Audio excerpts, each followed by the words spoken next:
All right, you can see that I've gone ahead and cut out, using a razor blade, cut my small square out that we're going to be rolling around this and to the inside of the horizontal stabilizer.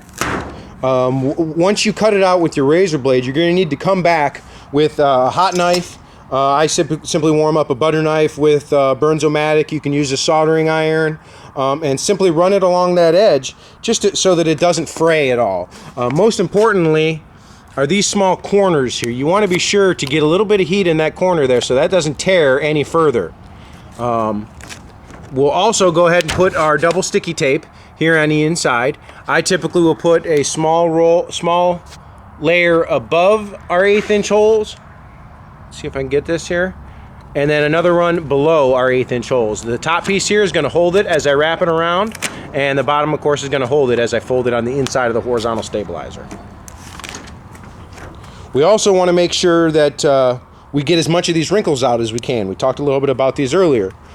Since you can see they both leads towards the center, what I'm going to have to do is, using 2 hands, pull straight out with this and wrap it around.